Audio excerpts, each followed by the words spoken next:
Hello friends, ನಮಸ್ತೆ and welcome back to our YouTube channel. ಇವತ್ತಿನ ವಿಡಿಯೋದಲ್ಲಿ ಸೇವಾ ಬಂಧುವಿನ ಸರ್ವಿಸಸ್ ಕಮಿಷನ್ ಸ್ಲ್ಯಾಬ್ ಬಗ್ಗೆ ತಿಳಿಸ್ಕೊಡ್ತೀನಿ. ಅಂದರೆ ಯಾವ್ಯಾವ ಸರ್ವಿಸಸ್ಗೆ ಎಷ್ಟೆಷ್ಟು ಕಮಿಷನ್ ಸಿಗುತ್ತೆ ಅಂತ. ನಿಮ್ಮ ಎಸ್ ಬಿ ಐಡಿಯಲ್ಲಿ ಕಮಿಷನ್ ಕಾನ್ಫಿಗರೇಷನ್ ಅಂತ ಇದೆ, ಅದ್ರ ಮೇಲೆ ಟ್ಯಾಪ್ ಮಾಡಿದ್ರೆ ಕಂಪ್ಲೀಟ್ ಡೀಟೇಲ್ಸ್ ಬರುತ್ತೆ ಯಾವ್ಯಾವ್ದಕ್ಕೆ ಎಷ್ಟೆಷ್ಟು ಕಮಿಷನ್ ಅಂತ.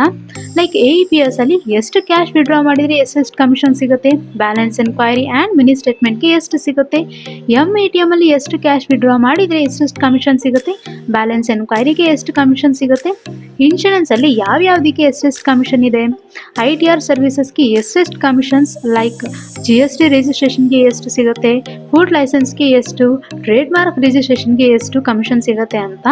ನೆಕ್ಸ್ಟ್ ರೀಚಾರ್ಜ್ಗೆ ಎಷ್ಟು ಸಿಗುತ್ತೆ, ಯಾವ್ಯಾವ ಸಿಮ್ ಕಂಪ್ನಿಗೆ ಎಷ್ಟೆಷ್ಟು ಸಿಗುತ್ತೆ ಅಂತ ಕೊಟ್ಟಿದ್ದಾರೆ. ನೆಕ್ಸ್ಟ್ DTH ರೀಚಾರ್ಜ್ಗೆ ಕೂಡ ಎಷ್ಟು ಸಿಗುತ್ತೆ, ಯಾವ್ಯಾವ ಆಪರೇಟರ್ಗೆ ಎಷ್ಟೆಷ್ಟು ಸಿಗುತ್ತೆ ಅಂತ ಕೊಟ್ಟಿದ್ದಾರೆ. ನೆಕ್ಸ್ಟ್ BBPS ಪೇಮೆಂಟ್ಸ್ಗೆ ಎಷ್ಟು ಕಮಿಷನ್ ಸಿಗುತ್ತೆ ಅಂತ ಕೊಟ್ಟಿದ್ದಾರೆ. ಲೈಕ್ ಎಲೆಕ್ಟ್ರಿಸಿಟಿ ಬಿಲ್ ಆಗಿರ್ಬೋದು, ವಾಟರ್ ಬಿಲ್ ಆಗಿರ್ಬೋದು, LPG ಬುಕ್ಕಿಂಗ್ ಆಗಿರ್ಬೋದು, ಈ ಥರ. ದೆನ್ ಕೋರ್ಸ್ ಸರ್ಟಿಫಿಕೇಟ್ಸ್ಗೆ ಎಷ್ಟು ಸಿಗ್ಬೋದು ಅಂತ ಕೊಟ್ಟಿದ್ದಾರೆ. ನೆಕ್ಸ್ಟ್ ಬಸ್ ಬುಕ್ಕಿಂಗ್ಗೆ ಎಷ್ಟು ಕಮಿಷನ್ ಸಿಗುತ್ತೆ, ಹಾಗೆಯೇ ರಿಯಲ್ ಎಸ್ಟೇಟ್ಗೆ ಎಷ್ಟು ಕಮಿಷನ್ ಸಿಗುತ್ತೆ ಅನ್ನೋದು ಕೂಡ ಕೊಟ್ಟಿದ್ದಾರೆ.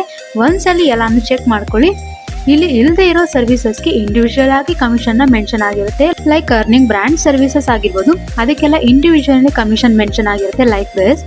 ಸೊ ನೀವು ಇಲ್ಲಿ ಬಂದು ಎಲ್ಲ ಸರ್ವಿಸಸ್ನ ಕಮಿಷನ್ ಬಗ್ಗೆ ತಿಳ್ಕೊಬೋದು. ಸೊ ಇದಾಗಿತ್ತು ಸೇವಾ ಬಂಧುವಿನ ಕಮಿಷನ್ ಸ್ಲ್ಯಾಬ್ ಬಗ್ಗೆ ಕಂಪ್ಲೀಟ್ ಡೀಟೇಲ್ಸ್. ಇನ್ನು ಹೆಚ್ಚು ತಿಳ್ಕೊಬೇಕು ನಮ್ಮ ಸೇವಾ ಬಂಧುವಿನ ಬಗ್ಗೆ ಅಂದರೆ ನಮ್ಮ ಚಾನಲ್ನ ಸಬ್ಸ್ಕ್ರೈಬ್ ಮಾಡಿ. ಹಾಗೆಯೇ ಆಲ್ರೆಡಿ ಅಪ್ಲೋಡ್ ಆಗಿರುವಂತಹ ವೀಡಿಯೋಸ್ನ ಒಮ್ಮೆ ಹೋಗಿ ಚೆಕ್ ಮಾಡಿ. ಬೇರೆ ಯಾವುದೇ ಸರ್ವಿಸಸ್ ಬಗ್ಗೆ ಏನೇ ಡೌಟ್ಸ್ ಇದ್ರೂ ಕಾಮೆಂಟ್ ಸೆಕ್ಷನಲ್ಲಿ ಕಾಮೆಂಟ್ ಮಾಡಿ ತಿಳಿಸಿ. ಮುಂದಿನ ವಿಡಿಯೋದಲ್ಲಿ ಬೇರೆ ಸರ್ವಿಸಸ್ ಬಗ್ಗೆ ತಿಳಿಸ್ಕೊಡ್ತೀನಿ. ಅಲ್ಲಿ ತನಕ ನಮಸ್ಕಾರ.